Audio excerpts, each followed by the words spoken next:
is fast. He quick first step. Second go left. He's go left. Three.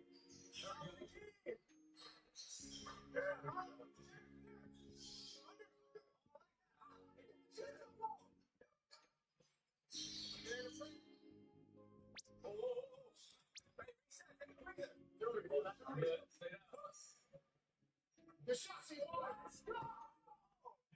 You know what to do. Trust him. I'm gonna stop right here.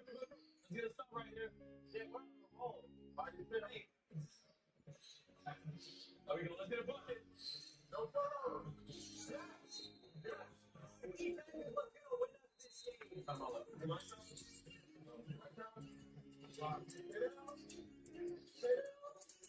you go. That's what we do. Get it down.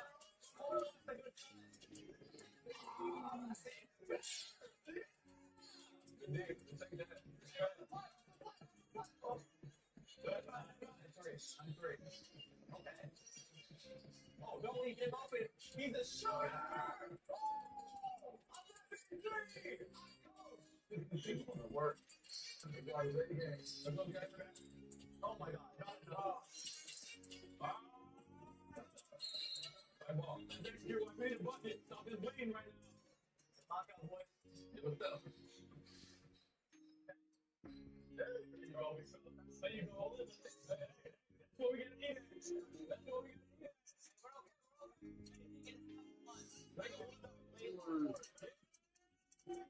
That's when you're supposed to lean it like this.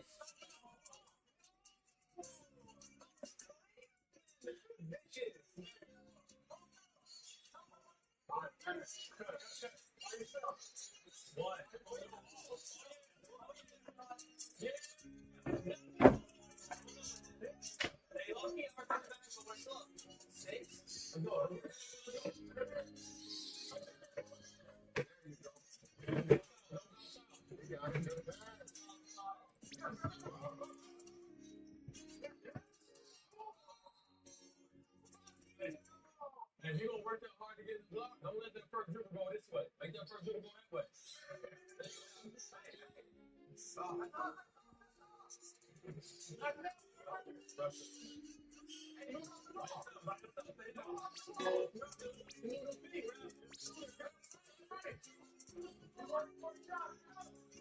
Get out of it.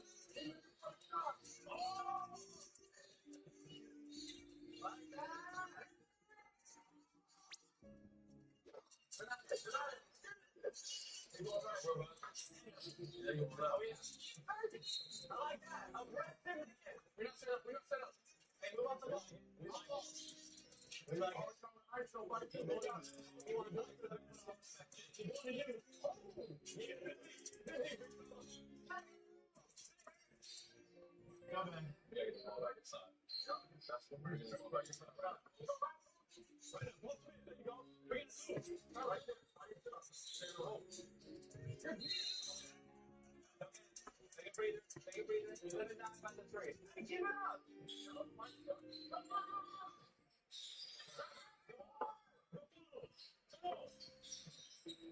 you go. I got C. What? Heads up. Flat. Come on, throw. Don't let Justin be the score. Don't be the celebrity hit the score. Reset one. Lots of people want the space. Out, ice up. Oh, I like it. Let's go.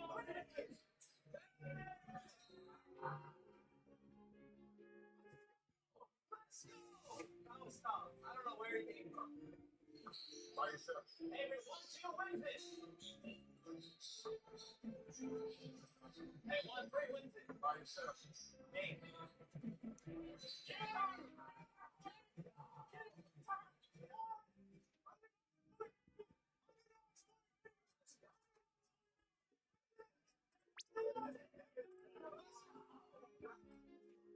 Proud of my team. GG's.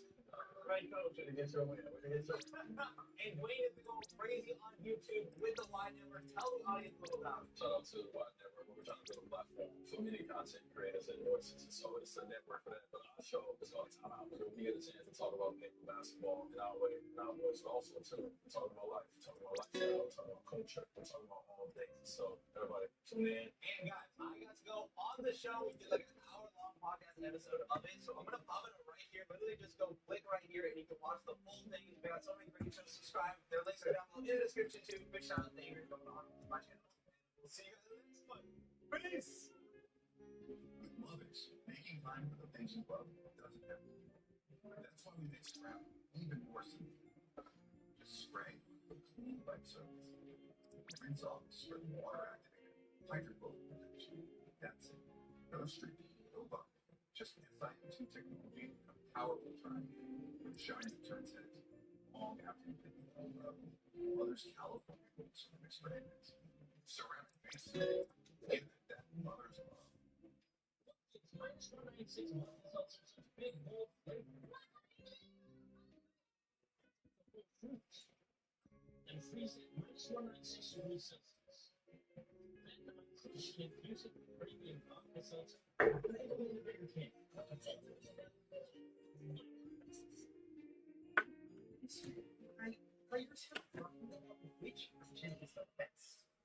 Check if there's anything under there.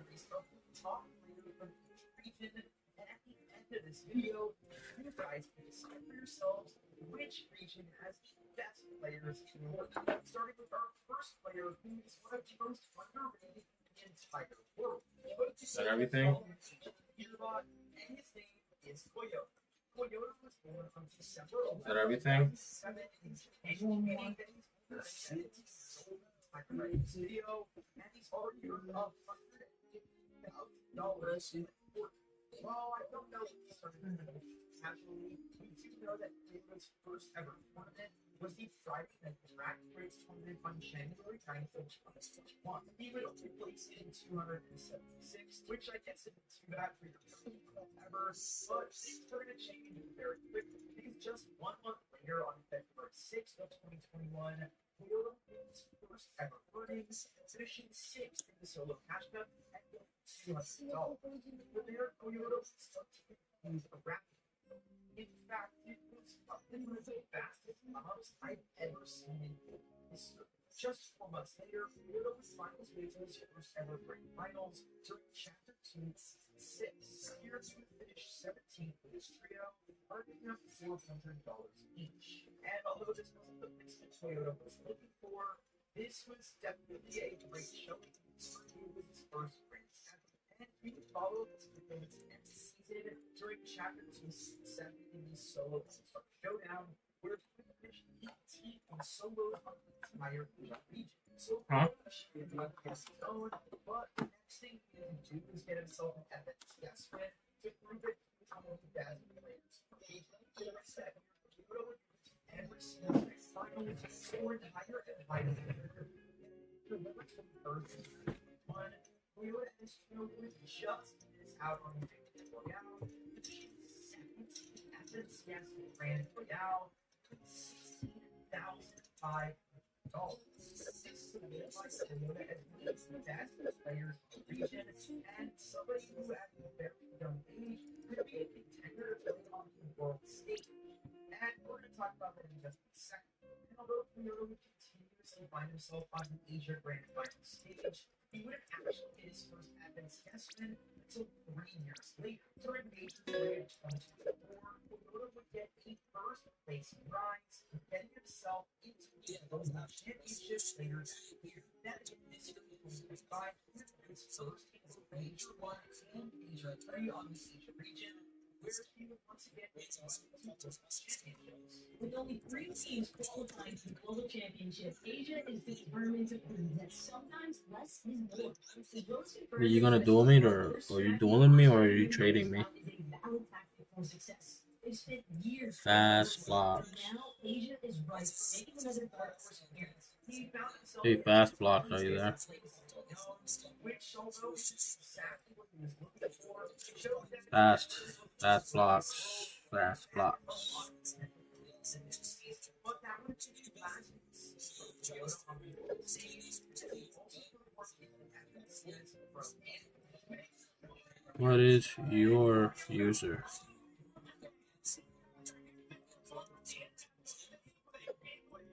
although he was 13 shot up, this wasn't what everybody was talking about this late. Because as I told you earlier, everybody calls Toyota Peterbot, and we actually got the chance to one to work Peterbot on lane. And just like every other person, I was shocked when this kid not only held his own, but beat Peter and showed the world he might be the next GOAT.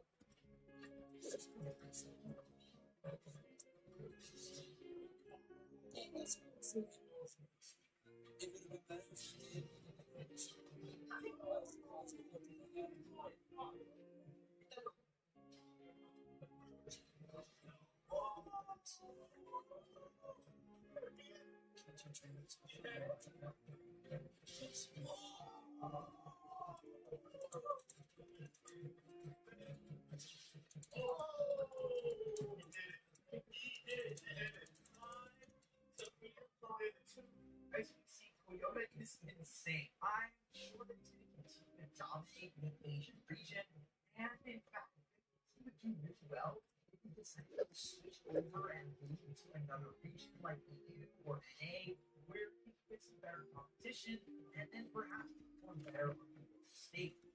Speaking of bigger regions, let's talk about the best player in the biggest region in the world. With so many players to choose from, it was insanely hard to make this decision. However, I think somebody who I think is still underrated, even though they're considered one of the best fighters, if not the best fighter on the planet. My player of the EU is Ben. This is Ben, one of the best Fortnite players in the history of the world. From winning FNCS, flying across the world to duo with Blitz. Good morning, Cookie Bear. Why it's been so easy for Ben?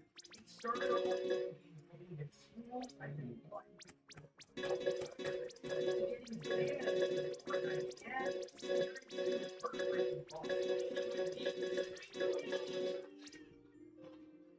Today, I'll be telling you the entire story of Ben. Harry Benno Pearson was born on November 26th of 2004 in the United Kingdom. He was born into a large family with a ton of siblings. I was born in Bath. I'm from North, small parts of my family from Jamaica. That's where I'm sort of mixed up. But the sunlight has unfortunately blessed me. As he got older, his brother started to introduce him into the world of gaming. I love to think that he personally, like, which had the games. Okay, exposed.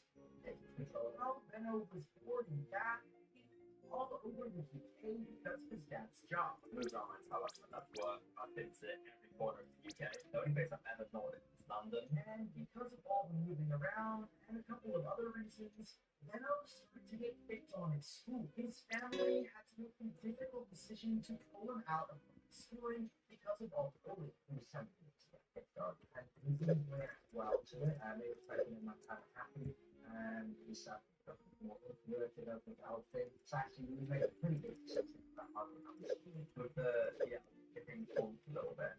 I did, it was about my family, and I didn't like being talk about my family, especially if they didn't know. And in between studying for tests during homeschool, Benno needed a way to make friends because he wasn't going in person anymore. I spent all my time.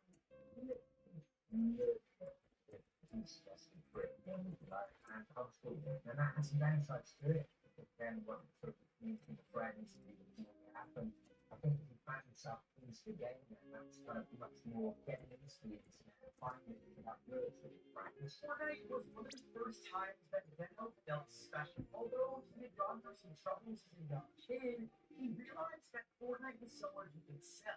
And he wasn't just better than his friends. He was better than pretty much everyone. His first ever Fortnite tournament was the Gauntlet Solo Test event that started on March 9th of 2019. Ended up facing 318th place in Europe, which was incredible for it to be the first time he ever competed in a tournament. Benno would continue to compete in various early competitions in 2019, but a huge Fortnite event was just around the corner that would absolutely blow these contests away. Fortnite World Cup. The Fortnite World Cup starts on April 13th, when all eligible Fortnite players from around the world will be able to compete in the weekly online opens. Each online open has a prize pool of $1 million. That's 10 weeks and $10 million up for grabs. And it's all online.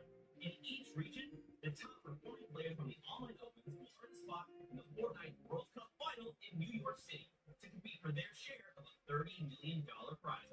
So, of course, with $3 million in the line, Venom wanted to be a part of this historic event. And this is also where we would see him in his first ever Fortnite tournament. In the first week of qualifiers, he placed 1,717 place, which earned him $100.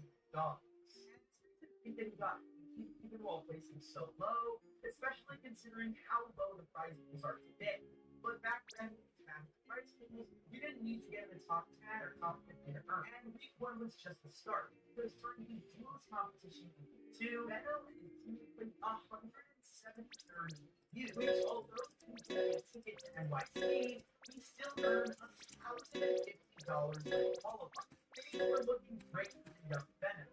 I mean, just so early on in your career to make earnings is incredibly impressive. However, shortly after the World Cup qualifiers, Venom made too much of a mistake, and that mistake would come back to haunt him a few years later. He bought somebody else's Fortnite. However, we're going to talk about the consequences and the scandal that came along with that in just a couple of minutes. Because after not placing in the World Cup qualifiers, Venom didn't compete in professional Fortnite again until the next year. April 13th, 2020, on this new account. And as time went on, started to get better. That Venom would go on to compete in every single tournament they could, and making a little bit more earnings here and there. However, his talent really started to shine during the early 2021 season. Venom would place 20th in the FNCS Chapter 2 Season 5 Grand Final, earning $3,000. And that was the most that Venom had ever made from playing Fortnite, which was truly amazing for them at the time. And it looked like he was finally on the come up. And Chapter 2 Season 6 would be the season that he finally broke through into the top 10 in FNCS. But unfortunately, this is where purchasing somebody else's account would finally catch up with Venom. See, Fortnite decided to start investigating accounts that got into the higher rounds in FNCS. And they found out that Venom was, in fact, not the original owner of the account. And well, this might not seem a big deal, considering that Venom just wanted to service. So, Epic would go on and lock Venom's account. And because of the loss of the account, Venom would lose access to the $6,000 that were still in his account for previous tournaments. And people on Twitter were wondering one thing. Why would he take such a huge risk by clicking on a purchase account? And to be honest, the answer is pretty simple. Venom wasn't planning on being a pro player. All he wanted to do was get a few cool new skins. He wasn't using hacks or teaming or anything that would actually affect the game. So why would he think that he could do anything wrong? Especially if he didn't know that he was going to go on to become very good at the game and a pro player just 1 year later. Well, the bad news is that the account was permanently locked, meaning that Venom lost that $6,000. However, he wasn't prohibited from starting a new correct account. So that's exactly what he did. Unfortunately, it was too late for him to participate in Chapter 2 Season 6 Grand Finals, but he was able to compete at the FNCS All-Star Showdown for qualifiers. The FNCS All-Star Showdown was a solo event that was held halfway through the year between June 11th and June 26th of 2021. The All-Star Showdown was a solo tournament that was eligible to all players that made it to Champion League and Arena, but it came with a little bit of a twist. These 6 Grand Finals games would be played similar to the point format of the regular solo package.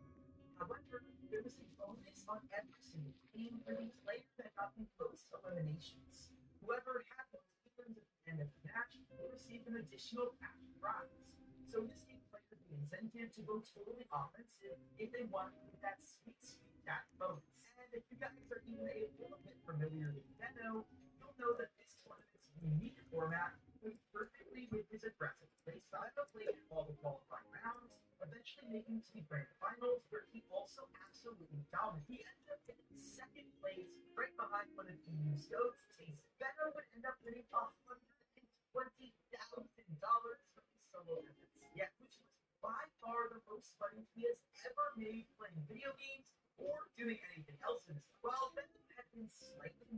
community up until this point, the All-Star Showdown really showed everybody in EU and across the world that he could keep up with the best of the best. Shortly after the showdown, Venom would use this momentum to find really good teammates for the next FNCS. And Chapter 2, Season 7 Grand Finals would see him team up with some of the best players on the planet, Tayson and Riza. And with this amazing trio, they ended up getting 5th place in FNCS. And although 5th out of 33 teams was great, the trio did decide to split up after the Grand Finals. So Venom would have to go find a new trio, and he got a pretty good one, playing with Joe at Ben and Mama. However, this didn't exactly work out as they planned, because they didn't even make it into the Chapter 2 Season 8 Grand Finals. On top of that, next season would see Epic Games release the FNCS Grand Royale on November 21st of 2021. And once again, Venom wouldn't even make it to the finals of its tournament. After 2 bad placements, people started to wonder if Venom was really that good, or if his success during the All-Star Showdown was just fun. So it was up to Venom to prove that he wasn't just a one-tournament wonder. But luckily for Venom, Epic Games had just announced that we were switching from trios to duos for the 2022 season. While this might not seem to be a huge change to casual players, this was a massive improvement for Venom's playstyle. Although he's an incredible player in all game modes, the solos and duo game modes reward a much more aggressive playstyle, which Venom definitely has. So in 2022, Venom would team up with Joe FN once more, and the two would place 12 in the Chapter 3 Season 1 Grand Final. And although they didn't break into the top 10, this placement was way better than the previous 2 tournaments and showed that Venom was back on the rise. However, after the duos split up, Venom would team up with the one and only GOAT of duos, World Cup Duo Champion, Venom wouldn't know it yet, but this was probably the best move he had ever made in his career, because him and Aqua absolutely dominated the competition during the Chapter 2 FNCS in first place at $300,000 in Grand Finals. Are you sure? Are you sure? Are you sure? Are you sure? Sure. Oh my god, are you sure? Are you sure? Yeah, I'm sure. Yeah.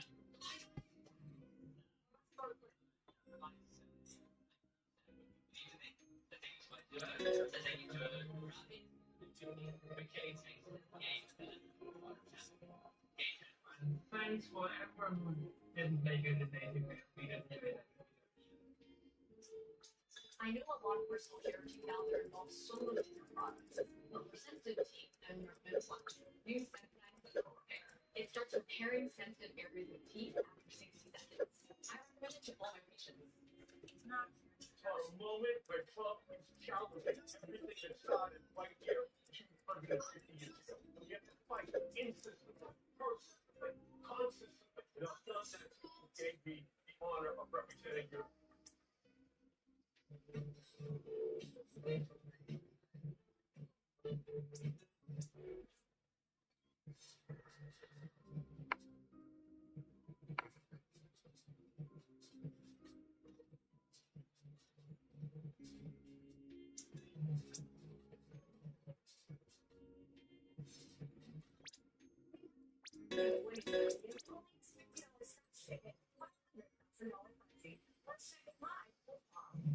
You can see, there's a lot of cash out here.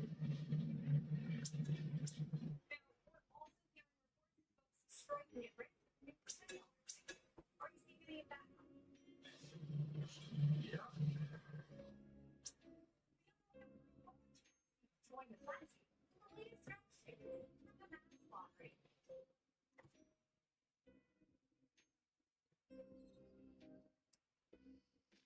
This was Venom's first ever FNCS win, and it made him $150,000 a month. However, shockingly, after the win, Aqua and Venom would split up after just winning the FNCS on the hardest region in the world. But not for any of the normal reasons a duo might split up.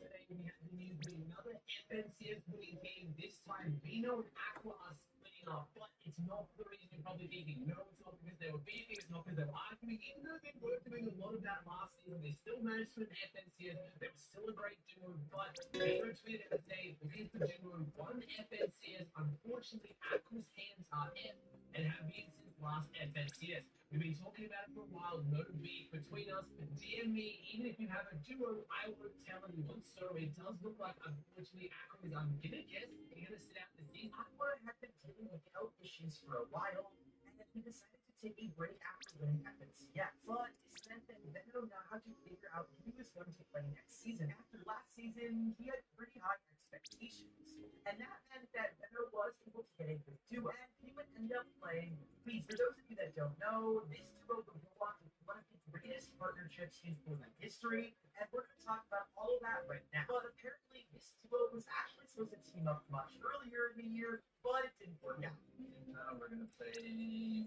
the first season. Girls. So I go with hand in my hand, and I wasn't good enough. But he didn't have the patience to prove it, you know. But I knew he was good. Like in my head, like it was either him or hand. But I didn't have the patience to prove it, so I decided to go with hand. But Venom reached out to Weezy, asking him to play again after Aqua was a great option. I was actually gonna go play with Jerky, but he like decided to play. I was literally on Twitter making a tweet. Breezy X Jerky, shifty shots all season or whatever. And then I got a DM from Venom, like, yo, are we playing? Now I was like, info with Jerky. I was like, well, I just got a DM from Venom, bro.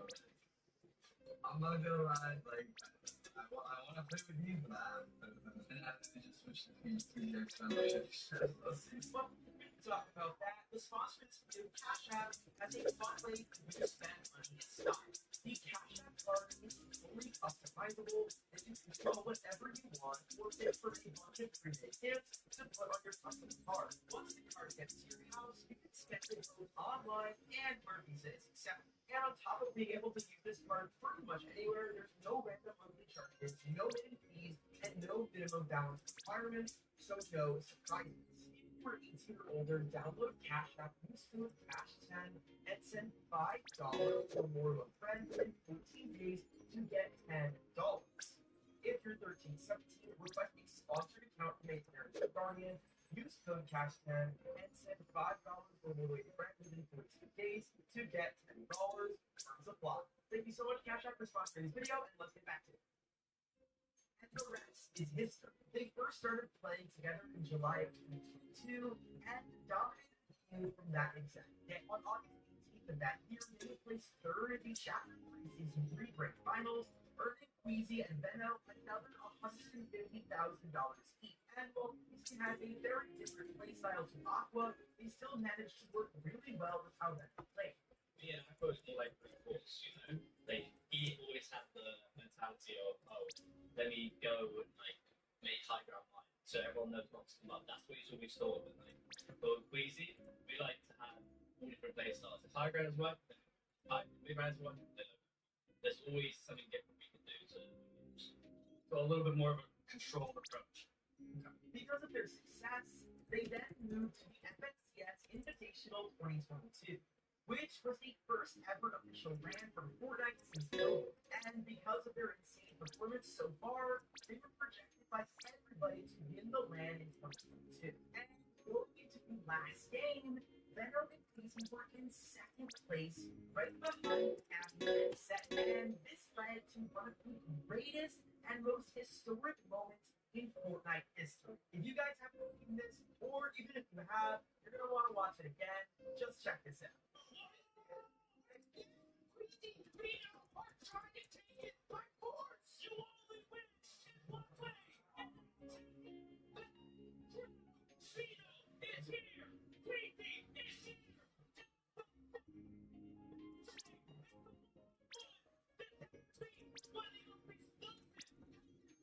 We have never seen. Beetle has to get this first year. He knows now. It means everything. They might as well seal this deal.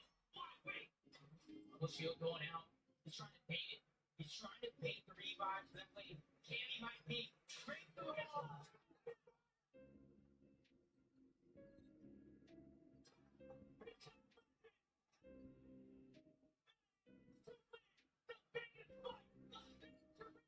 What you guys just saw was Venom and Queasy surprisingly having Tammy and Seti at their top spot to try and catch them off guard and win the entire tournament. Unfortunately, as you just saw though, it was just out of their reach. And while they didn't get the coveted first place, Weezy and Venom did get second, earning them each $150,000.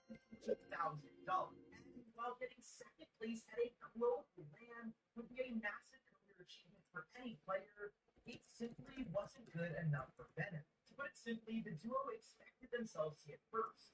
And despite being incredibly disappointed with second place, Venom and Weezy could tell that they had something special together and decided to stick together and see what 2023's FNCS would bring. With FNCS remaining as duos in 2023, they would continue to dominate. During FNCS Major 1 Grand Finals, they placed 4th in EU, which was crazy. However, they decided to follow it up with an even better performance during Major 2, because on May 14th of 2023, Venno and Queasy would get first place in FNCS Grand Finals. This was their first ever FNCS win as a duo, and also won them $200,000 and a one-way ticket to the Global Championships in Copenhagen later that year. Unfortunately, however, right before Grand Finals, they still had to play Major 3, and that didn't go so well because they didn't get to play it at all. And that was because they didn't even qualify. With a crazy twist of fate, considering that they had just been FNCS champions a season before. No matter what we didn't qualify, it was like, it wasn't necessarily a hard one, it's just that that season you couldn't be consistent. That's where you saw every place foul. Like, I didn't qualify, also every team that's like, okay, like, predict to win here, and like, predicts to win all the seasons after, in all the seasons after, right? None of them did good. Because there was no way to be consistent. You couldn't go, oh, get second base, or get another second base, or get first, another third. It wasn't like that. Everything was just like, there was no way to be consistent because of the pistols, stuff like that. And we got really unlucky, I thought, like, we got game crashes and stuff like that. I mean, going from now to then, it's just about getting back into that.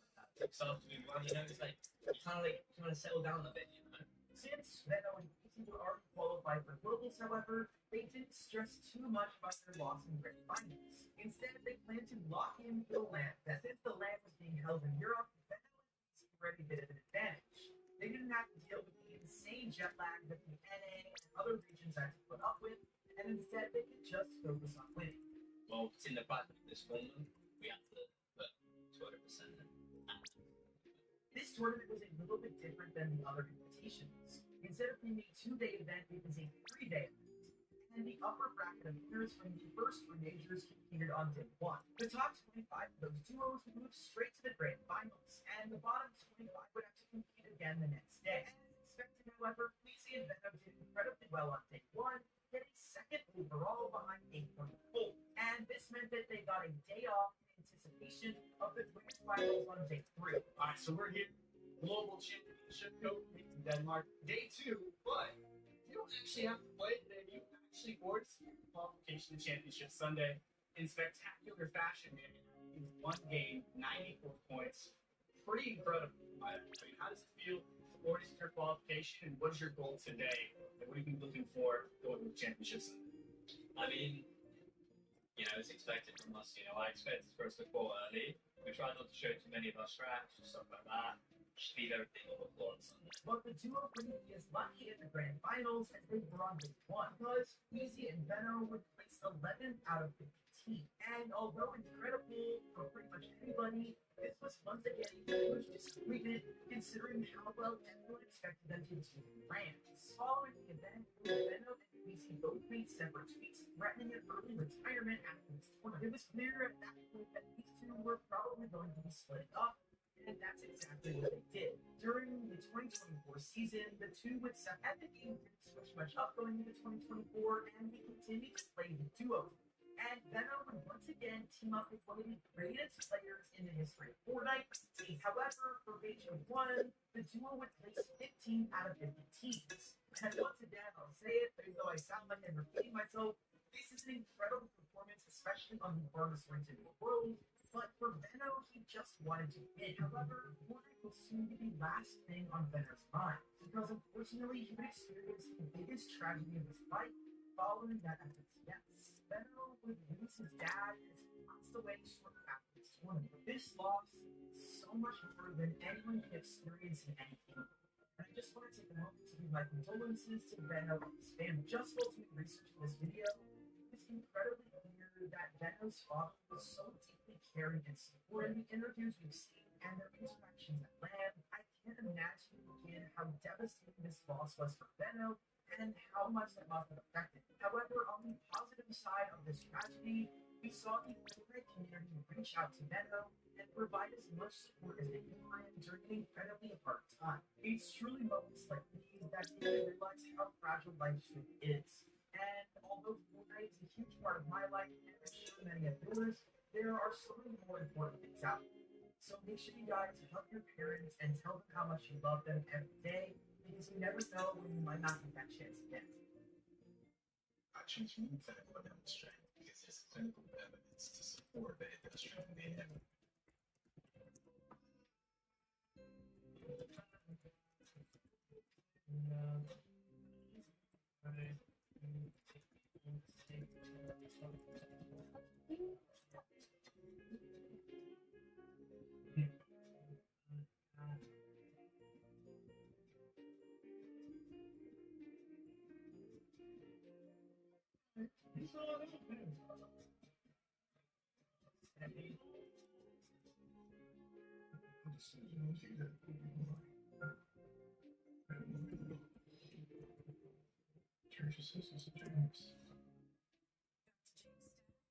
That's too generalized.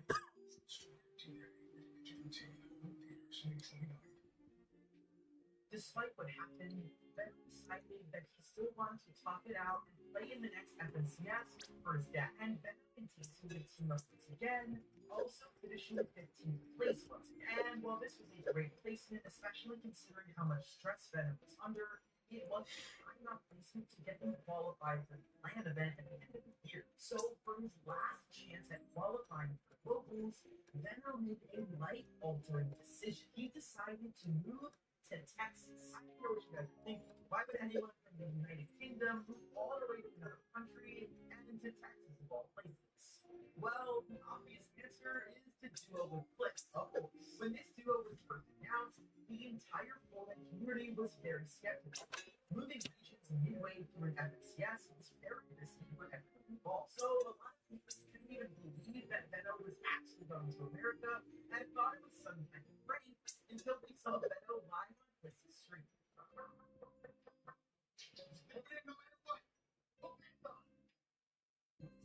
Good morning, Cookie Bear. We got curtains, brother.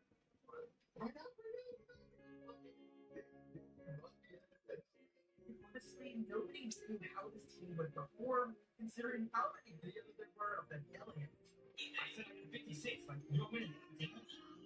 Their mother's life, I said that. No, but hey, I'm telling you, these shoes, son, fucking you, said I got far off, like, just make the Personalities were very different, and it was hard to think that they would do well at all. But it was time to prove everyone wrong during Major. This was both Benno and Fritz's last chance to qualify for the Global Championships. So they had to totally lock in, and they did just that. Because the duo would end in first place on day one of Grand Finals. And this was huge news considering that Blitz had never won an FNCS before. And for a second, it looked like Benno was going to be the one to help Blitz break his curse. But unfortunately, tragedy would once strike again on day 2 of Grand Finals. Blitz and Benno were completely grieved by 2 other players who just wanted to outlaw off of Blitz. Because of this interference, Blitz and Benno would drop into 4th place. Yet, continuing Blitz's 4th place first. And while this was absolutely devastating, there was a bright side. Because Blitz and Benno placed high enough to qualify for the FNCS Global Championships. The Globals 2024 will be held on September 7th and 8th of 2024 in Fort Worth, Dallas, Texas. The event was split over 2 days with 6 games on each day, playing for a total of $2 million in prizes. Despite dropping into 4th place during Major 3, Clicks and Venno were still at the top of many people's prediction list going into the global finals. Bro, I've seen a team consistently at the top of prediction list, and you guys coming into this event, your guys' mindset coming into the weekend, or are you guys still just confident that All predicts is winning the Seattle for a year and a half right now. To be honest, I don't know why they thought we were going to win. I'm already in like to win. It's like as I said, you have to think that we almost did, and we almost came through. This one, we need Jesus HW Price and the main folks. And of course, if you watch any video on my channel, you'll know that Peter bought an Oyo in the 1st place, and unfortunately, Clicks and Venno would land in 11th. However, this was an incredible placement, and it's his best placement at Land ever, and the duo had to be overall pretty happy with their performance. Next up is one of the smaller regions in Fortnite, but this year they took to really aiming themselves with multiple players from Brazil managing to get a top out placements at globals. One of those players is also at the top of pretty much every grand finals leaderboard in Brazil, and the most current player in the history of Brazil. His name is King. Born in April of 2006, King began his Fortnite journey at just 11 years old. Initially, he only played for fun, but that quickly turned into a multi-million-dollar career for the young prodigy. You see, in April of 2019, Fortnite announced the official World Cup tournament, which was a $15 million prize pool open to any player who wanted to try and enter. At the time, King was only 13 years old, and nobody even knew who he was. However, in the Brazilian region, there were only 7 solo and 3 duo slots available for the World Cup. King and his duo partner Nix emerged as the only duo to qualify in both game modes, shocking the entire world at such a young age. Having never left his home country of Argentina before, King was ready to take on a new adventure and prove himself to the world. Sadly, King struggled in the duos competition, and him and his duo Nix placed 39th, winning only $50,000, but hey, not too bad for a 13-year-old. That being said, King still had the solo tournament left to play, and his life was to change forever. Sneaks the shotgun shot in right before the rain could go down. Quick couple notes about King, one of our players from Argentina. He is the minimum age required in order to play 13-year-olds. My King is 13, yes indeed. My goodness. Checking on some of the lead times better than both of us. Yeah, with an amazing performance, especially in games 2 and 3 of the World Cup, he was able to rack up the highest amount of eliminations in the entire field. Being only 13 years old, he ended up placing an incredibly impressive 5th and earned over $900,000, which received a huge boost in not only his cash flow, but also his popularity online. Much of it was from this viral clip of him crying for joy in his dad's arm after winning $1 million. Back in Argentina, King was a superstar. Everyone was talking about the boy who won $1 million at just 13. Even the president of the country called him to say, King, what you did with Fortnite was amazing, very crazy. At just 13 years old, he became the highest paid gamer in his entire country of Argentina. But he didn't stop there. In fact, he had already made over $1 million at this point without YouTube or Twitch accounts of his own. So sure enough, when King got home to Argentina after the World Cup, he went on to launch his YouTube channel and Twitch account in August of 2019, with his first video showcasing the work that he did in the World Cup. This video, along with many others, started to blow up, and at the same time, King was destined to win many more tournaments. In the 2019 FMCS Trios, he teamed up with Toxic and Own and secured 2nd place in the grand finale right after earning the $1 million in the World Cup. This earned him another $950,000, and at this point, King is still just 13 years old with over $2 million to his name. King would then lay low on the competitive side for a bit, working on gaining more subscribers and followers to his YouTube and Twitch accounts, and he really started to pick up traction. Not only was his fan base growing, He went on to dominate the competition in plenty of more Fortnite tournaments, which led to possibly the biggest moment of his life. In 2020, FaZe introduced the FaZe 5 competition. Basically, FaZe, which is the largest esports team of all time, introduced a competition where any esports player or content creator could submit a video and tell the world why they deserve to be part of the esports team. King put out this incredibly inspirational video.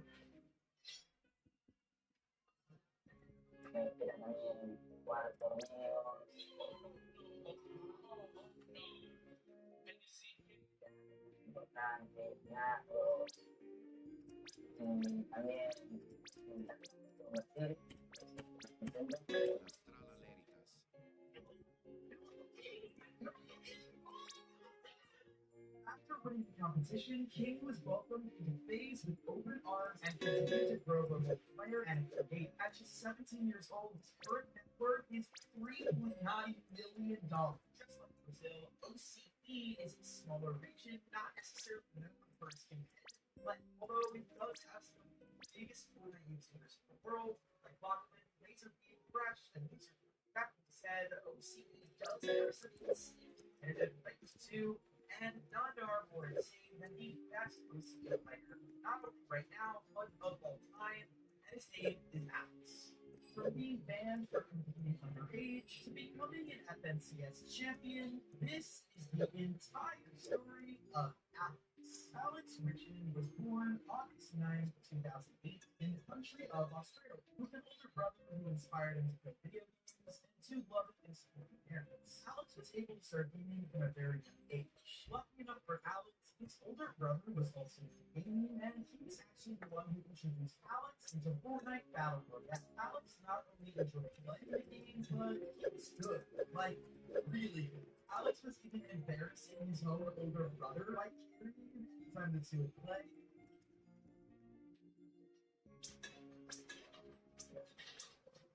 And absolutely disrupted in anyone who was.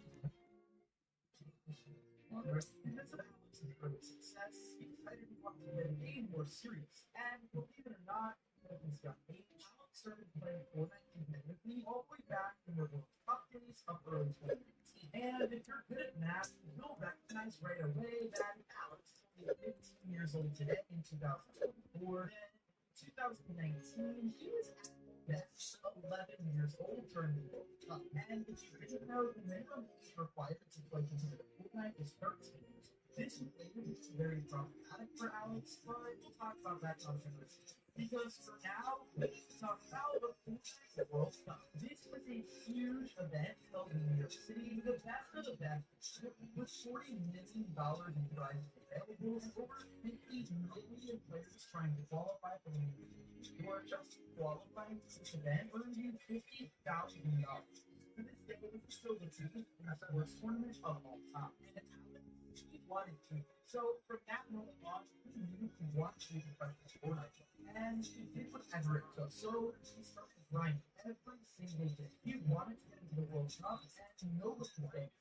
However, after 1 week of qualifiers, unfortunately, Alex didn't qualify. Then, after week 3 passed, week 5, and week 7, Alex sadly didn't get a qualifying spot in the round. However, in one of the qualifiers, he did earn $100, and for an 11-year-old kid, he probably felt like $1 million. But like I said earlier, being 11 years old would eventually impact Alex's career greatly, and we'll talk about that more soon. After narrowly missing out on qualifying for the World Cup, some people might have been up, but not Alex. After he didn't qualify, he got right back on the battle bus and started cheering even harder. This night, he had made himself ambitious. Alex had set a goal for himself, but by the end of the year in 2019, he wanted to make $1,000 in Fortnite. He wanted to do this to prove to himself, the OC's regions, and to the world, and even though he was young, he could still be one of the best players in the world and do anything that he said on it. And a couple of weeks later, after the World Cup, he did just that. On July 21st, 2019, Alex won $1,200 and he cashed out after placing 6th for his stream. And he didn't just stop there. You see, for an 11-year-old, money isn't the most important thing. Alex wanted to be the best, and more importantly, he gave it wrong. So, to prove he was the best, Alex set himself up with another really challenging goal. Now that he had earned $1,000, the next step was to get first place in a tournament that year. But enough much older and more experienced than him, this was not good. He's in the meantime, while Alex was getting better competitively, he also wanted to start making fun. Alex posted his first ever Fortnite video on YouTube on September 27th, 2019. It was a montage of Steven's best Fortnite. Some music like that.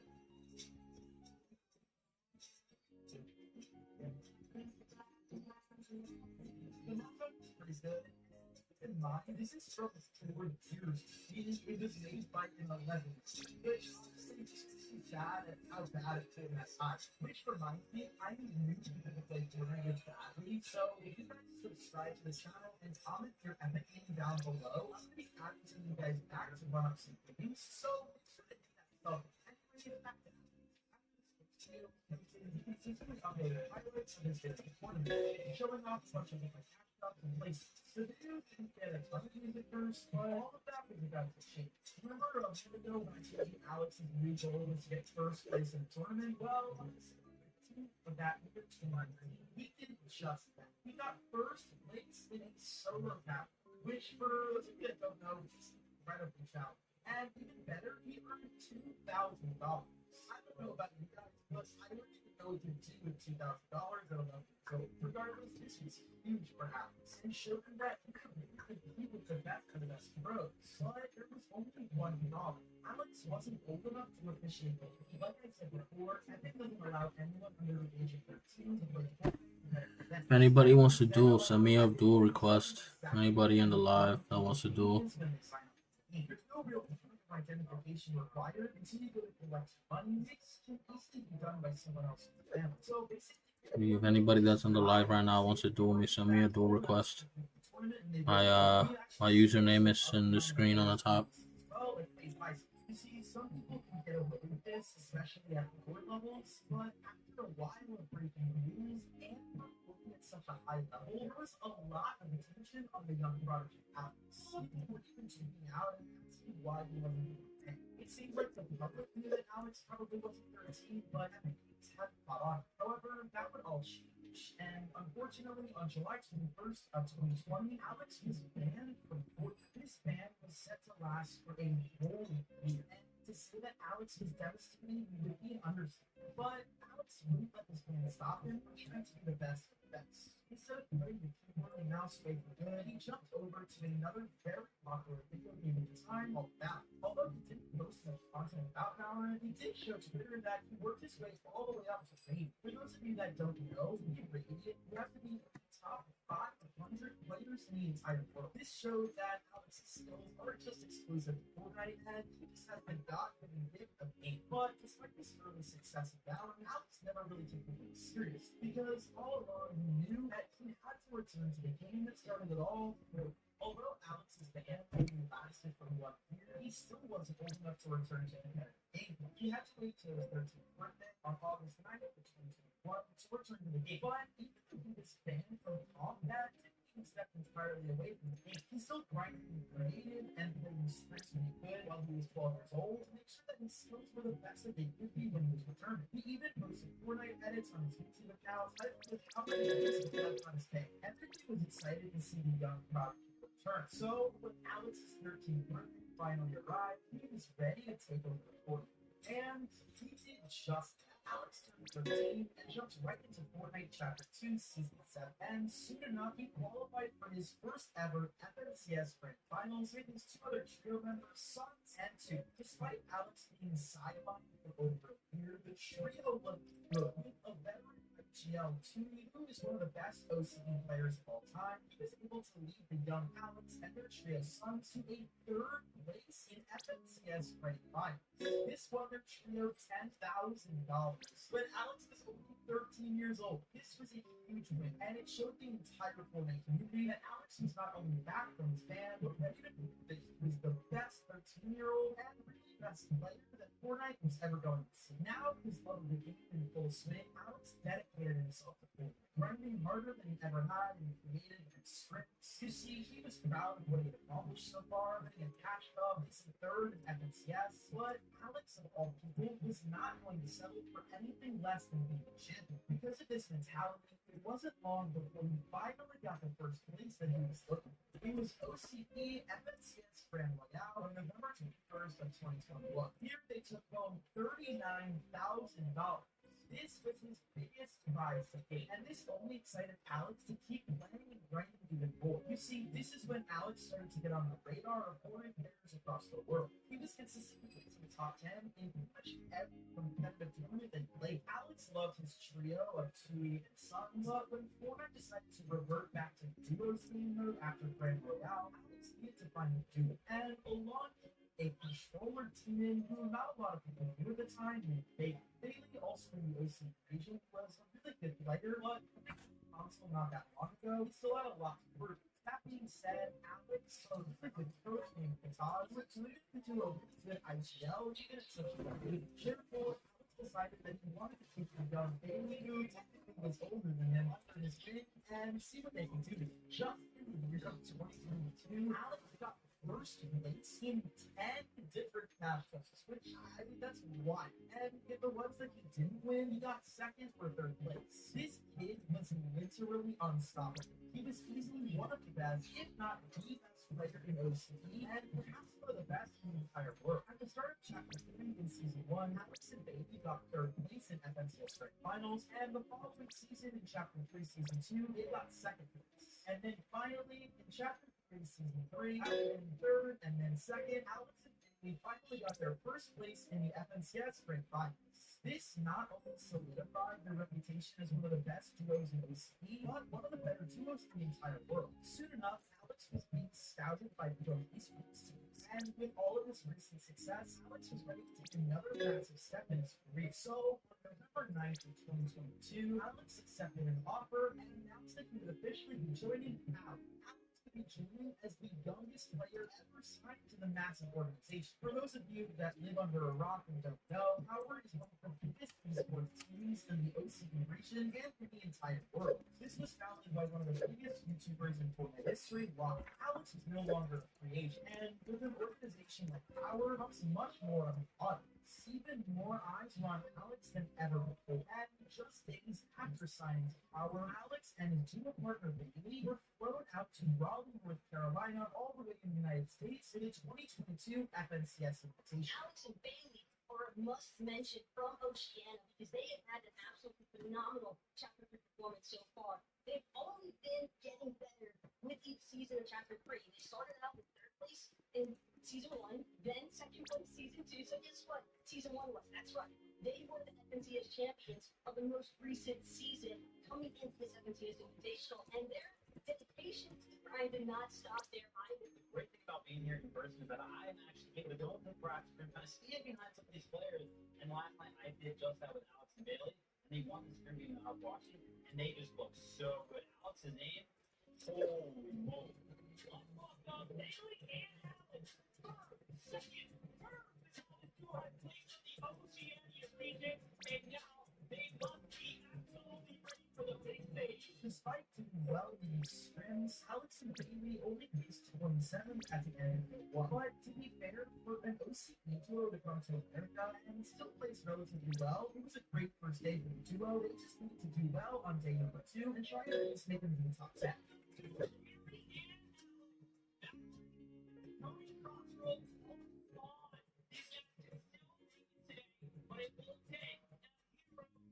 Unfortunately, however, this was exactly the opposite of what happened. They ended up losing 46 out of 50 teams in the second day, which is not exactly what they expected from the weekend. But instead of letting it get the best of him, Alex did what he does best and stayed motivated.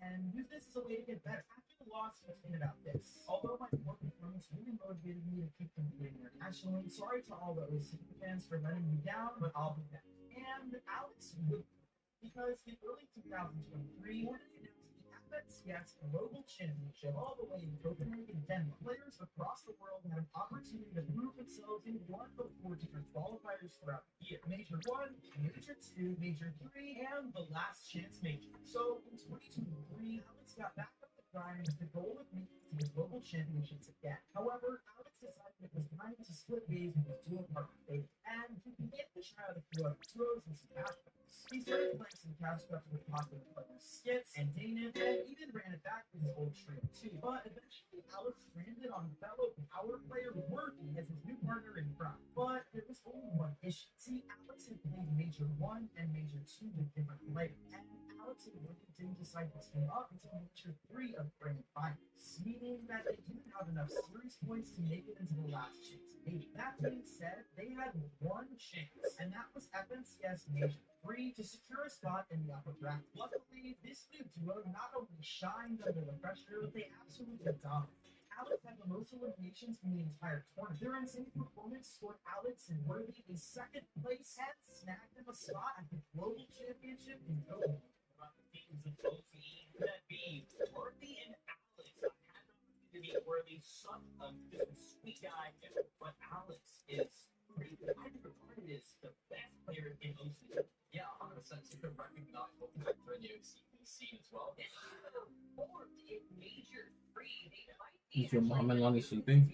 Yeah. We're going to be seeing Keith here today, and they're going to be landing here at the compound where there are so many teams landing there. It's going to be interesting to say the least. After flying to Copenhagen, Alex and Worthy did a great job in the lower brackets, and they actually finished 6th place on their first day, which guaranteed them a spot in the big tournament on day 3. Alex and Worthy 6th place from the Oceania region.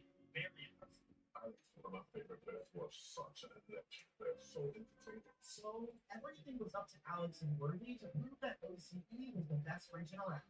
Let's hear it now for Alex and Worthy. The only OCE team in the lobby tonight. This is their chance, and the pressure is on to take home the land title. Unfortunately, however, these matches did not go well for Alex. I mean, the competition was at an all-time high, and these were the best players, not only in OCE, but the entire world. Unfortunately for the duo, this meant they finished 49 out of 50, but they come in dead last. After this devastating loss, Alex tweeted out a huge thanks to Kataz for coaching me through the years. I feel like I've learned so much and can do so well, but yesterday just wasn't the right time. I'll be a champion one. Once again, as you can see, the young prodigy Alex took this setback as motivation, as after he returned home, Alex and the duo were stuck together and claimed first place in the Majors 1 tournament in 2024. I mean, you guys already know who the best like Division A is, so there's not really much point in me doing an intro. We need to ask them. Peterbot just won the 2024 FNCS World Championships. He also won this tournament, and all of the other tournaments. And all of these were just in the year 2024, which is barely halfway over. Peter's ride to the top of competitive Fortnite has been nothing short of historic. I think honestly, he's really good. He's one player living up to the hype. He won the most dominant grand finals I've ever played. In 5 years, we'll still be talking about it. If you can get away with cheating that long, then I'm going to give up watching Fortnite. Today, we'll not only discuss and review how Peter won $400,000 this weekend, but also how he rose to the top of competitive Fortnite after being just a kid on his PlayStation a year ago. It's just good. That's why we love him first.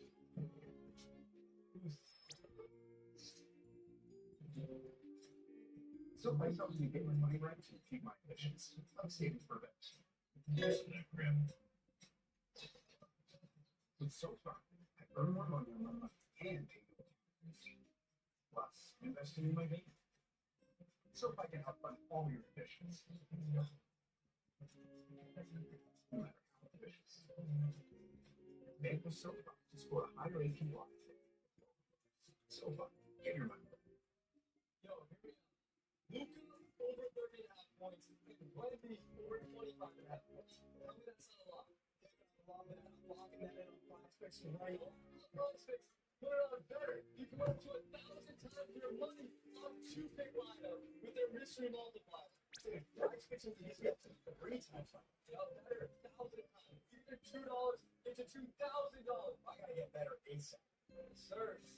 Download Better and your first 2 entries are on us. Lose, get up to $200 back from Better. No sweat. For those of you who are OGs to the fans, you know I've already done a video about the story of Peterbot before, but for those of you who missed out, I'm going to do a small recap of Peter's career up until this weekend, and then we can talk more about how we kept telling the story. When Peterbot Pasa was born on June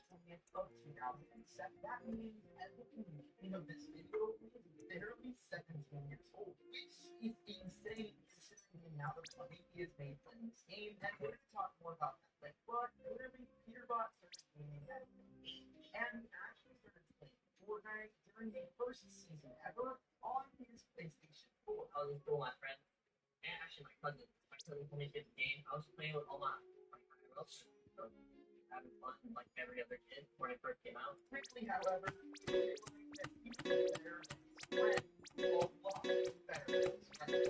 On top of that, he also realized that he was a community that wasn't as good and he wasn't so pro community. See, a couple years later, including 2020, Peter would get adopted to get his first PC and eventually take his dive into professional sport on September 2nd of 2020. At just 13 years old, Peter made his very first earnings of $250 in Masters Connect. Although $250 may not seem like a lot compared to the hundreds of thousands in days that he's getting now, let's realize that as a 13-year-old kid, $250 probably felt like he was rich. For the first year of his competitive play in 2020, Peter kept taking smaller catch prizes and earned a total of $1,200 in December from Frenzy competition. For the first half of 2021, Peter managed to place in his top 100 in a bunch of matchups and in FNCS, finishing $200 today. But he was just about to take home his biggest earnings ever in 2021. That's up here for himself a spot in the FNCS All-Star Showdown on June 26th of 2021. He did not only better than he thought he would, but better than anyone could have ever imagined. Peter, in his first massive solo tournament, he placed 8th in the finals, earning a whopping $16,000. This was obviously huge for Peter, not only because that's a lot of money, but because he is still 14 years old when all of this is going down. On top of the money, this placement also showed the Fortnite community that Peter was forcing that and the relatively mature and being part of it. Yes, now, he's important and himself in order to get following this standout performance of solos, veteran player P-God and another young gun named TK would reach out to Peterbot to see if they wanted to join the two to trade. For those of you that don't know, P-God was not only one of the better competitive Fortnite players, but he was also incredibly tough. In August of 2021, P-God and Peterbot TK were definitely underdogs leading up to that. Yeah, but they were ready to prove everybody wrong. You see, Peterbot was no stranger to being underdog. Peter was nobody in the Fortnite community just 6 months. Can I do this?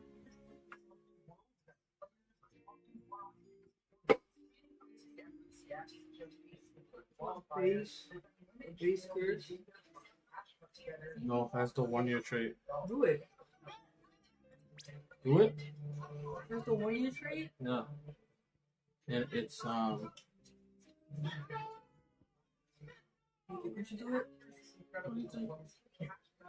Even better to you. Do you think we should do it? First in the session 2 after the semifinals. Oh, that's all to you. It was time to break the finals.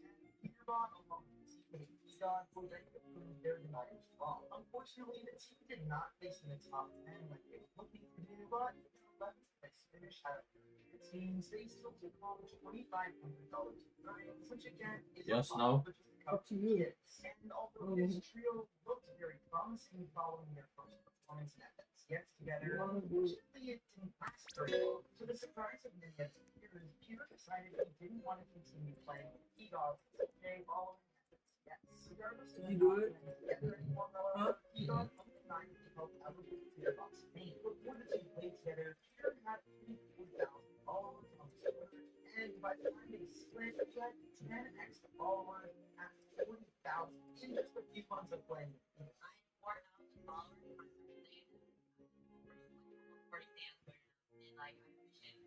And with all of his new followers, Peter was ready to show the world that he was one of the best players around. So in the next season of Trio, Peter caught the attention of some players called Bucky and Mackie. And if you don't know who those veterans are, they must be underseen by the Fortnite. This trio would team up for the very first time on October 18th of 2021. Peter, of course, wanted to play with good players in general, but another key part of the equation here is that Mackie and Bucky had an unusual roster. You see, one of the best players in the 11 they were contested on the drop, okay, which makes it a lot harder to well. So we contested the drop, and every team this time the drop was different finals. And Unfortunately, things didn't pan out like we thought, because not only did Peter not do better than the last season, he got exactly the same 11th place once again, earning another $23 million. After this happened, Peter got some backlash from the community on his decision to beat Peter. Peter's growing confidence had turned relatively up, and he thought that he was perhaps better than he was.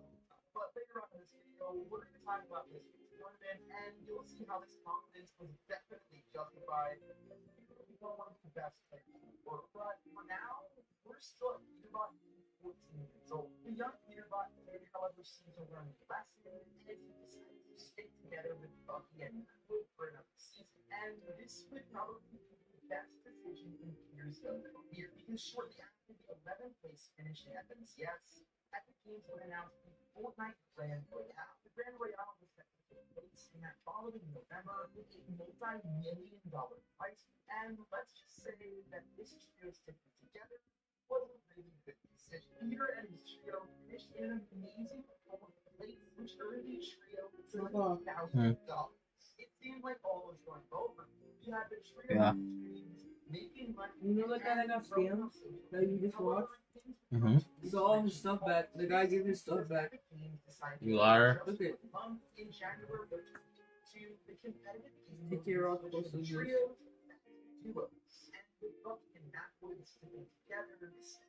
Was once again on the hunt for a team, but let's be honest, Give all his stuff back. He probably got told by Sammy if he didn't give his stuff back, he was gonna get banned. Huh?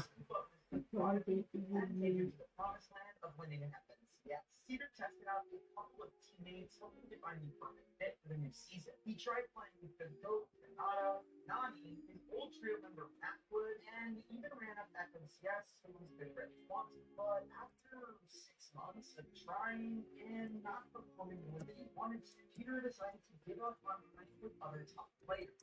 And instead, he made a decision that once again would change his life. As Peter remembered what P-God did for him, taking a young player with a lot of prospect and giving them an opportunity and crafting them into a better player that can fit his play style. Now, this is where things are going to get very interesting and take off very fast for the young Peter. With the second FNCS of 2022 just around the corner, Peter would decide to give Vila, a very crafty controller player, a chance. And although Vila is technically older than Peterbot, it felt to be a Peterbot situation where Peter was ready to take this guy to his weight. And that's exactly what happened. Because Vila did not let this opportunity go to waste. Sear and Vila came first place of qualifier one. Halen 12. I'm gonna do it. Sure. Should I do it? Should be both tacos grabbing over. I did the 2 gold ones. The diamond one, the diamond one is 3.5 bill. The last taco. If you don't want to get soft, you just go. That was the most incredible day one, and then they were just now dancing and like people are Yeah, even 40 facts posted him getting his stuff back. This is his channel. How did you And feel he got it after back. your first grant of Vila? Great. The best way to know you won. Honestly, it's not really money piece. Hey, you're winning. You can't get it. Honestly, He put in the comments, he said, by the way, want to know the reason why he gave it back? It's because he most likely got doxxed. Because he stole it from him. Bro. However, all of the success wouldn't come without leaders. Here's laser-like aiming, seemingly tracking opponents for walls, accusations of cheating. Videos started popping up all over social media. They're purely talking about the professional player site to TNG Peterbot. He has come under fire today for being accused of cheating by BBG's young count. And these accusations weren't just coming from internet trolls. So players, the best of the best, started calling out red flags Peterbot's games. Even the world champion Yuga expressed his doubts about Peterbot. Hey, I don't know any pros who know people that aim like this. I've never seen a pro before that aims like this. I don't have to describe it, but the way he aims is insane. It's the way he plays. Like, he hits the 200, moves off of him, and then moves back on him. Instantly. I don't understand it. And then, for example, this clip right here, this entire video, I've watched it. I literally kept track. He does not miss a pump the entire video. I've never seen that before. Maybe it was just his day. Maybe he's just crazy like that. Never in my life have I seen anybody play an entire single cash up, post the video to YouTube, they don't miss a single pump ever. He might be the most naturally talented player I've seen ever catching it. He might be that. 100 he might be that. He might be crazy. I hope he's not cheating. Seriously, no. I hope that he's gonna get up and he's just that good. But the fact that I've never seen anyone this good, or no pro has seen anyone this good ever. Let's not all this evidence in that amount of fuel was added by the fact that Peter did extreme. Many people in his position did extreme to earn a ton of money, but Peter refused to, and many people thought that that's because he was cheating and didn't want it. However, it turns out that Peter just didn't want to stream. I don't really stream enough. I feel like I don't really have any more outside of stream enough to have goals, but like I want it today, you know, like I want to be like I just don't have the mindset. So with all of these change accusations going on, one of the easiest ways for Peter to prove himself would be to compete and perform well in a LAN event. So those of you that don't know, these LAN events, which are in-person tournaments, have computers that are easily checked by professionals to make sure that there's no way anybody. I was, and now he's telling me to add more. What, the stuff you just put before? Yeah, the Serb and the 2 dragons. You told me to add more? Yeah. It's not even done. Huh? It's not even done. Unfortunately, however, tragedy would strike right before the Do you remember the kid that I traded last time that showed me a 4.3 built cursed drag? He was about to do it. Why? Not VA_7Z. The guy that I traded like a day or two ago. No. Especially rumors surrounding Bible from how is he believed that Peterbot would be exposed for cheating at LAN.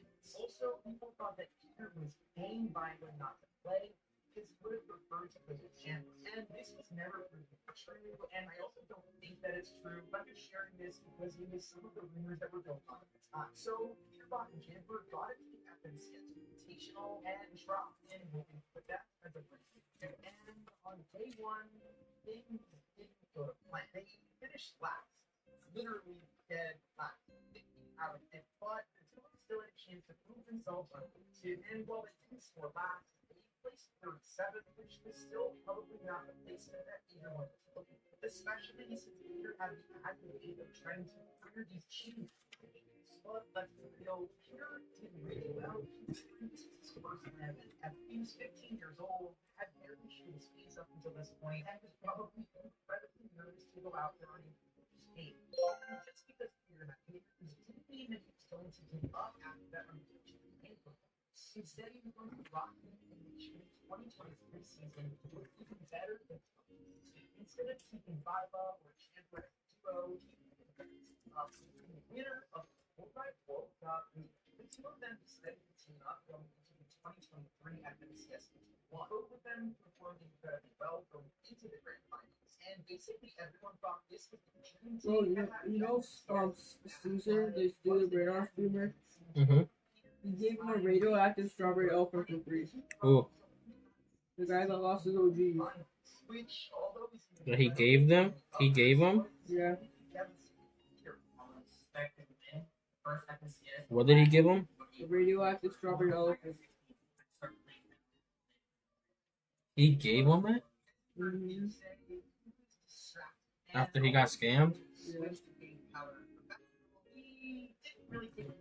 There's no way he helped him like that.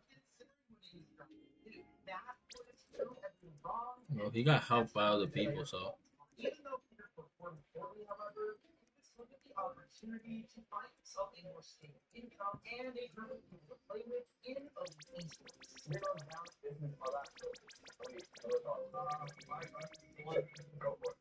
joined the organization in April of 2023. Following Peter was still on the list to do it, and in the 2023 season, he would try out Quantum, where they mixed match scouts and Larson, where they would place the team. At this point into the year, Peter hadn't been able to qualify for the global championships that would be taking place at the end of the year. Luckily, however, in the 2023 format, it was actually the last chance major that gave everybody a final opportunity to make it to the big land. And instead of sticking it out with Larson, Peter decided to switch up and go back to his old duo one more time, landing on Biden. Yep, the guy that ditched him at Lucky land block. was Biden. And although they put together for land, nobody ever said they wanted to be a duo.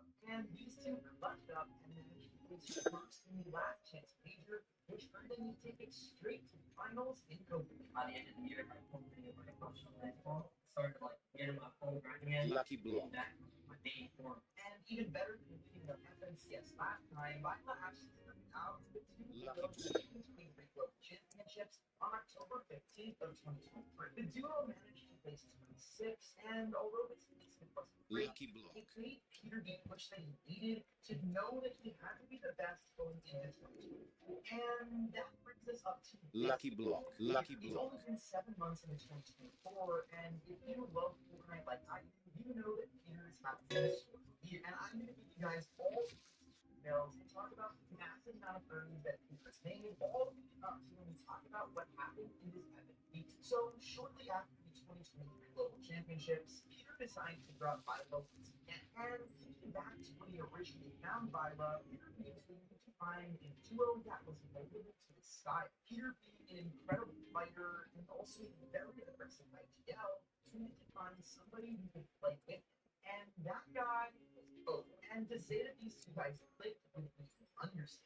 Peter and Koya would pick up their first duo cash cup win before 2024 even started. C4A was hosting some preliminary cash cups before the season, and on December 17th of 2023, Peter and Koya won $1,600, which seemed to be a great start for the team and an omen for more good things to come. And little did they know that they were about to play the greatest season in the history of Fortnite. But before we talk about their gameplay, we need to talk about his organization situation, because in late 2023, Peter would leave up esports, which meant going into 2024, he was looking for a new role. Alongside his ex-duo partner, Lucky, Peter got to join Ancient Game for a special gift that we can bring it in. Also, someone wants to I did it. interest on. You did it.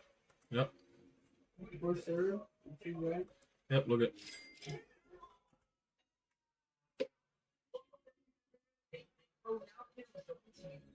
No more that. No more. Go. Taco whatever dragon. At least we have a good one. Yeah, we just gotta try to trade that one that we have. Were consistently placing in the top five. Despite their solid performances in the qualifiers, they weren't exactly expected to place within the top teams going into the grand finals, considering Peter's poor performance at the end of last season. However, this team was not to prove to everyone that they were the team to watch out for. And although they didn't get to snap first place, the duo did score 721 points, placing second in the NA grand final. Peterboard and Koyo in second. Peterboard was putting on an absolute highlight reel. The broadcasting shots, some of the most ridiculous shots I have ever seen out of them. The duo that came out on top one was a corner, 898 points in the tournament. Just to compare how competitive it was compared to you that season, on EU had only 614 points, and this just goes to show how Acorn will blew away the rest of the competition. Which reminds me, if you guys Wait, is it supposed to say blood rot on top of everything? anybody else, Is it supposed to say blood rot on top of everything? subscribe to Huh? Because first. Oh, is it supposed to say cursed? Yeah. It doesn't say cursed. It's supposed to be above this, right? Yeah. Oh, okay. You angle it right. It's up above the one here.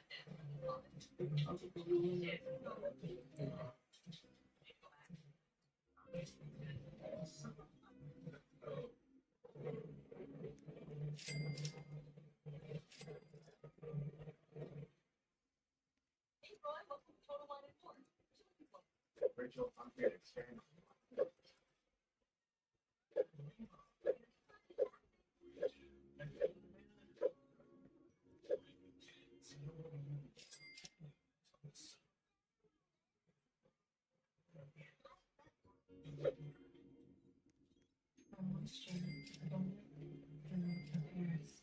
opportunities can create hydration and nature transformed into daily radiance.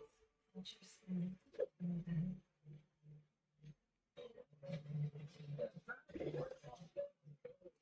well, soon enough, that would seem small in comparison to the insane nature that he was about to play. Peterbot was incredibly confident about his odds, and there was something separating him from his first place in red line.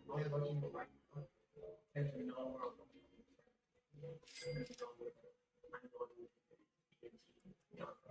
I know. And Peterbot's confidence or confidence was there for a good reason. He had incredible drops. As many of you know, Chapter 5 map changes introduced a new medallion system into Florida. Basically, you eliminate bosses at certain POIs, and you retrieve these coins or medallions, which give you special powers. And Peterbot and Kodo, who were able to claim the uncontested drop of Britain. And for those of you that don't know, this is where Cerberus is. He drops an overpowered shotgun and a medallion that helps you dash around the map with unlimited progression. So going to the grand final 2 of that year, Peter was not only the best player in the game, but also had the best drop spot, best shotgun, and best medallion on the side. And with all of these factors at play, just on day 1, Peterbot and Kodo broke the record for most points in a single day and age. broken the previous record for most points in a single day. The last time we saw this was OCE, Chapter 4, Major Number 2 from Sons and Nuns. Going to day 2 of the years, Peter and Kodo locked in just to seal the deal, and they were the best of the best.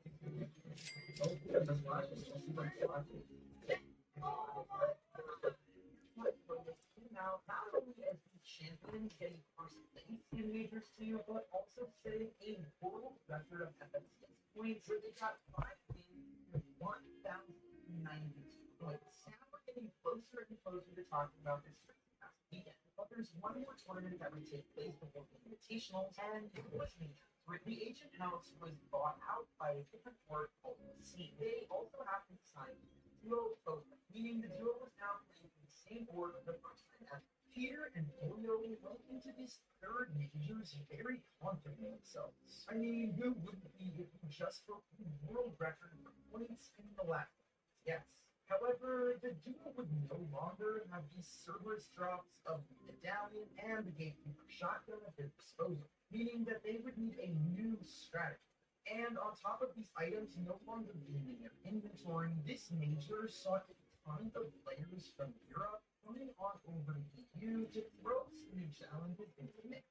We saw players like Mongrel, Mr. Savage, and many others come to NA to try at one last chance at qualifying for the FNCS Invitational of 2024. On top of these odds that were already stacked against them, statistically speaking, it's just incredibly rare to win back-to-back FNCS Grand Finals. Peterbot currently holding the active champions, looking to defend that title. We've kind of seen these guys just perform out of their minds, but I guess for now the question becomes how they've been performing in this major. Honestly, what would it take to get that back?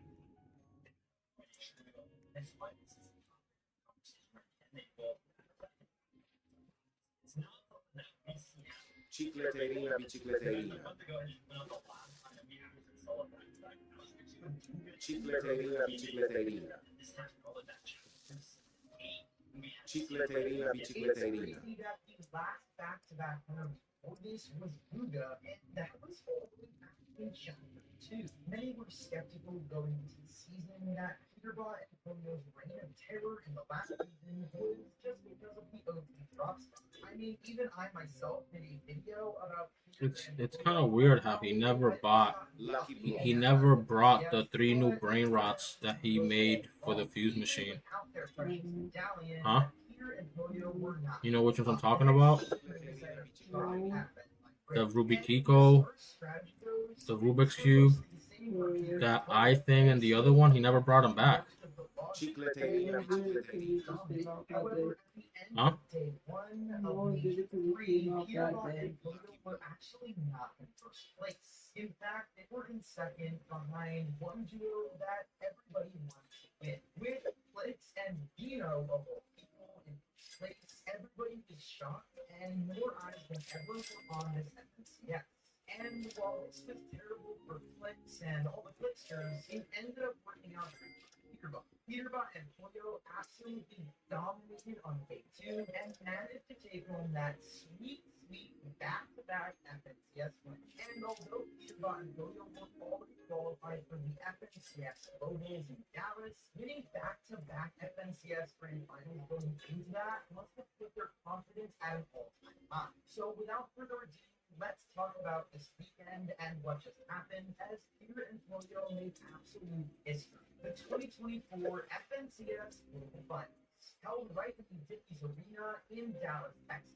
Dallas being the home to many of North America's pro players, which means unlike in Copenhagen a year ago, Peterbot and his fellow Americans wouldn't have to travel far or deal with any jet lag during the competition. All Peter had to do was take a short drive over and dominate. The Global Finals tournament would be split over 2 games, September 7th, Saturday, and September 8th, Sunday. Each day would be comprised of 6 games, which meant they would play a total of 12 matches. And what would the big winner be taking home? Well, the first place team would get $400,000 all to themselves. Unlike many tournaments in the past, Peterbot and Pollo were not being underestimated. In fact, they were probably favorites to win. But as we talked about earlier in the video, how likely is it for someone to win back-to-back tournaments, let alone back-to-back tournaments, including a global championship? And another thing about this tournament was that this wasn't just an NA tournament. Even though it was being hosted in America, the world's best players be there. From OCE to EU to Asia to Brazil and everywhere else, this was going to be the biggest challenge Peterbot and Pollo had picked yet. That being said, Peterbot's confidence was at an all-time high. The nations, you guys are stronger in this category. The duo decided that they'd be dropping at one of the new POIs for Chapter 5, Season 4, The Raft. The Raft is a huge prison-based POI containing some insane loot as well as the NPC Emma Frost. For those of you who haven't gotten a chance to play Fortnite during this new season, the Emma Frost NPC drops the best medallion currently available and perhaps the most overpowered medallion we've seen. And keep in mind, this is considering the fact that Peter had the Grim Gate medallion, and I think this is even more OP. This is the Reveal medallion. This medallion scans the area around the center of it every 50 seconds and marks where opponents are, and you can even see them through builds.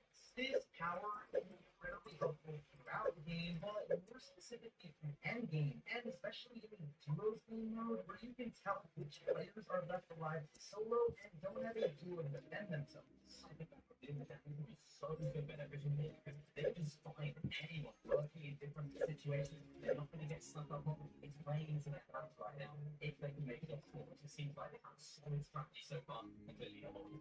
The Emma Frost NPC also drops a mythic striker first AR, which is an incredible weapon, especially this season when there isn't a ton of long distance weaponry. And in these really stacked grand finals lobbies, if you guys don't know, there's something called Storm Surge, where players need to do a certain amount of damage, otherwise they'll be killed by the storm. So with a weapon like that in Peterbot's hands, it was no doubt that they wouldn't deal with issues from Storm Surge. Everyone knew this was the best drop spot by far. And because of how valuable this area is and just how much amazing food exists there, 3 teams decided to drop it, which is a lot of teams to be contested by. But like I said before, Peterbot is incredibly confident in himself and his ability to absolutely destroy everybody in his way. There's a lot of duos going into the same spot. So it could be you guys in terms of searching things, you're going to be eager to have that happen and prove right up the bounds that you guys are likely to contend that time. Yeah, I mean, like, 4 teams really forward mission for us. Should I do this? Should I do this? What? FNCS finals at this Where's point. that? A gold buff and bunny? Yeah. Yeah. This was a Do it? big Yeah. moment for him to prove all that he was wrong and once $40 and bucks. show people that he was not a cheater. So, without further ado, let's drop in to game number 1. Wrong with GP2. How many are in the game? They go for $40 base, and that's gold. Gold's rare to get. You have to buy it with money. There's a chance even till the optimization. There's a spot on the trapping. So if you get it.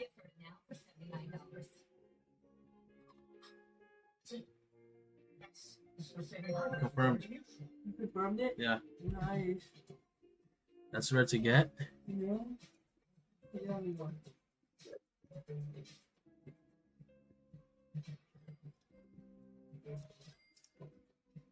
Man, I'm getting some good trades today.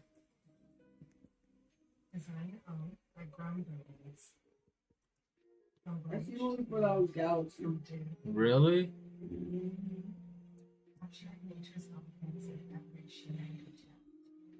Explore botanically inspired designs from American stock market.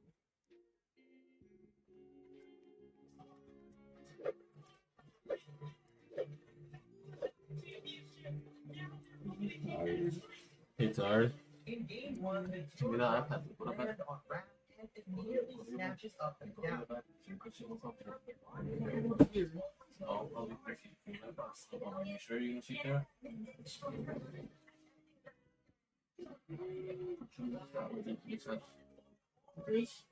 I just had.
They only sell for $10. What? Bopping bunnies.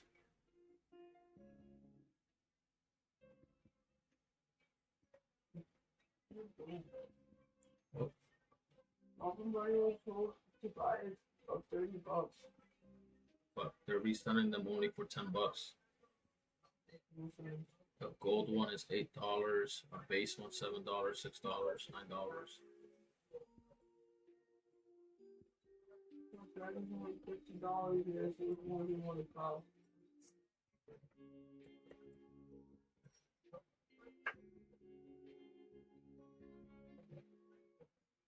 I don't know about $1 as much as OGs. That's fine because Garamas are going for $2. Yep. A base one is $250. That's crazy. Garamas are so cheap. Before they were worth like $20, $30. Huh? Before they were worth like $20, $30. A gold one. Gold one goes for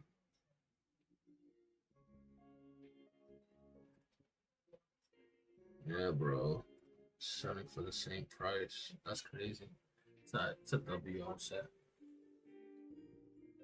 Even if it's $5 difference, I don't care. That's fine. Got a brain rot we never had. Bumping bunny. Wait, can you even get mutations on the bumping bunny? You can't? You buy it with real money, there has a chance of getting a mutation that's going on. Oh, so you can't get like no like taco or nothing on it? Oh, okay. Oh wow. So gold is pretty good then, I guess. Then you can't buy them no more, right?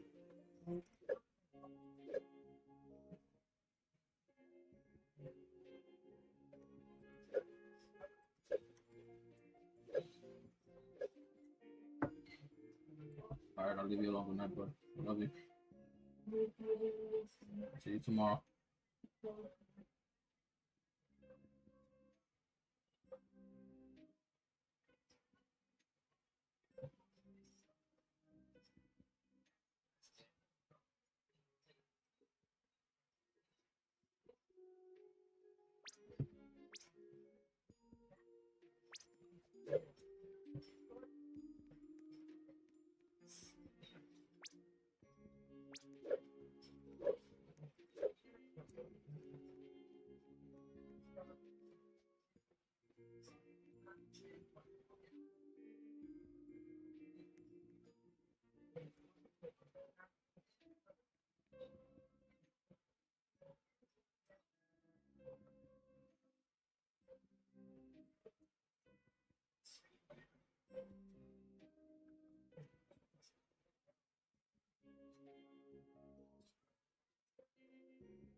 Famoso cría. Famoso cría.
Garama and Maduka.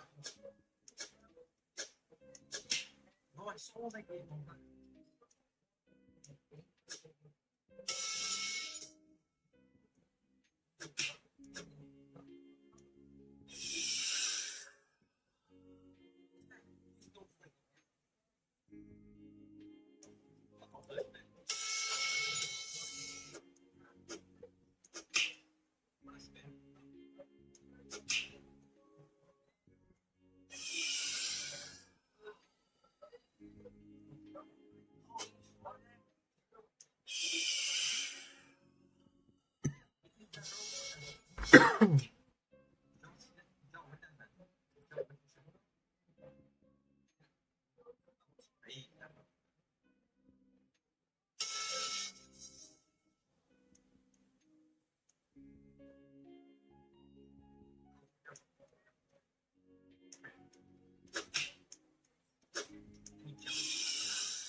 Garama and Maduka.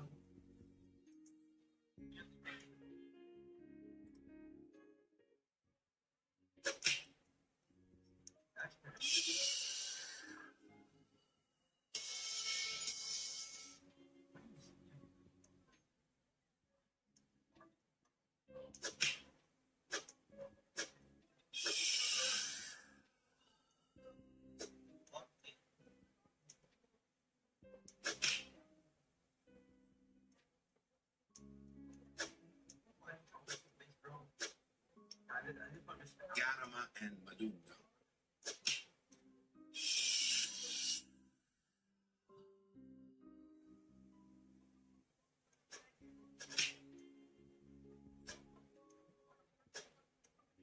Oh my God, I was like second degree. I was second degree.